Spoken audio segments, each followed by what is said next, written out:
Good morning. This is John from the Springs Mennonite Church. It's good to be with you today on this Friday morning. Yeah, end of another week.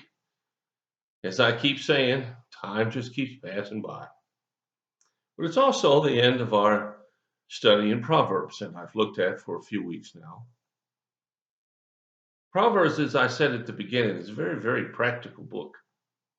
It gives us instructions of what to do and what not to do. And today is no exception. I want to be looking at the 31st chapter, the last chapter in the book of Proverbs. Now, Proverbs 31 is more famously known for its defense of a virtuous wife. And you can read that if you like. It starts in verse 10, goes to the end of the chapter. But I'm not going to talk about that part today.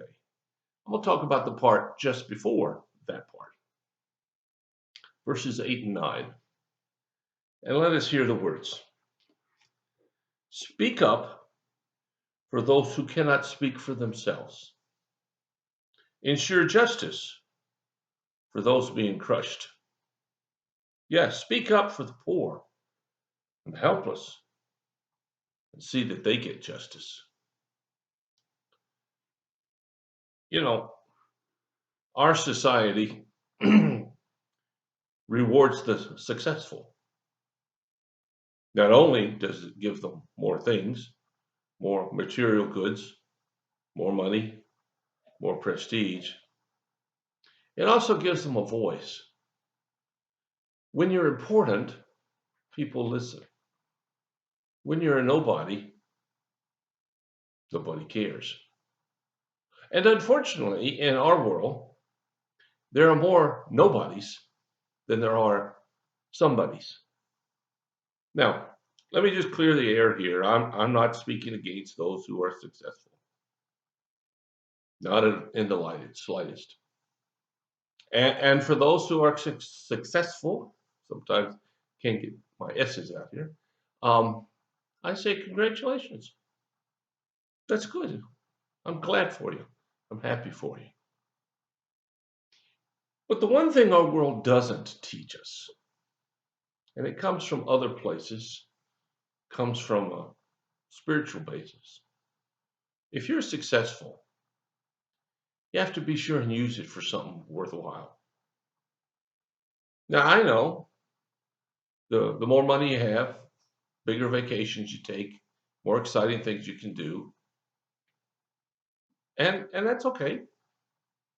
I don't care. I mean, if that's your desire in life, fine. God's not going to hold that against you. But what he will do is ask you to also remember those who are the nobodies in society. See, Jesus spoke up for the nobodies, the tax collectors, the ones that everybody hated, prostitutes, the women. They were not considered important in his day. The sinners. And in fact, one of the biggest accusations against him was that he hung out with sinners, the wrong kind of people.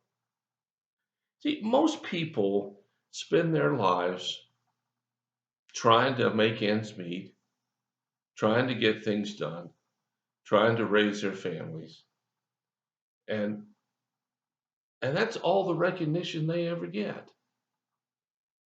Somehow in our culture, we have elevated the successful into something really, really special when we're all really, really special.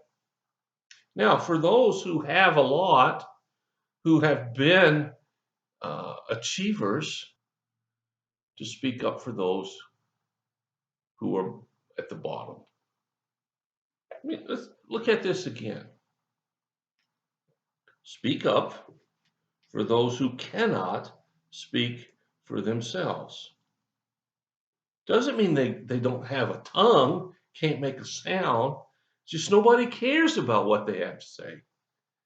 Nobody listens.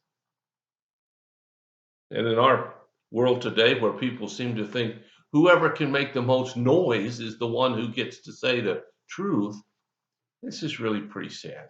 And for Christians, we have 2,000 years of history of speaking up on behalf of those who couldn't. It says also to ensure justice for those being crushed. I'm not being crushed. Most of you who are listening to me are not being crushed. We don't really know what that world is like. I hear all the time people saying, we're being persecuted for being Christians. Oh, really? Maybe you ought to live in the Muslim world where you can get killed for being a Christian. Maybe you might want to live somewhere else that even if you act like you're worshiping someone, you can get thrown in jail. That's persecution, not what we have around here. We have an obligation to use our relationship in the world to reflect our relationship with God. You see, we're supposed to be the ones who think about those who no one thinks about. God has given us an abundance to use it to perpetuate his kingdom, not to perpetuate our own kingdom. Now, I know, as one once said, you got to watch it, preacher. You're going from preaching to meddling here. I'm not meddling. I'm just reading what Proverbs says. And it says it pretty simply.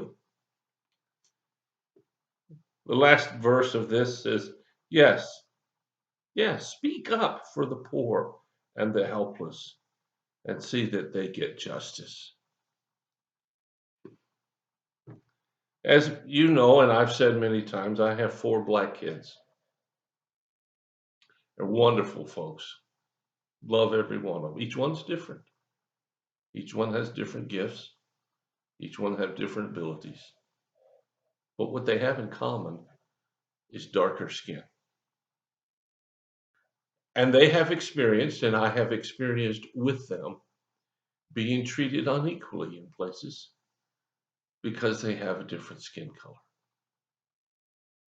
Who's going to speak up for them? Well, I do when the opportunity comes because they're my kids, but there are also a lot of others that I try to speak up for in whatever ways I can. Now, I'm not an activist. I don't go marching up and down the street. I don't use the pulpit to beat people over the head. Some do that, and that's their choice. I do it more quiet ways to help out wherever I can, whoever I can, whenever I can, to look out for those who are struggling and try to do something for them, to use my money, the money that God's given me, to help those who don't have so much. You see, God has a responsibility for us. We have to live up to his standards. I like what John Wesley said one time about salvation. He said it's free, but it's not cheap. It costs us something. If you call yourself a Christian today, what are you doing to help people? Oh, I know, some of you need the help. Great. Help someone who needs more help than you need. There's always somebody that we can try to help out.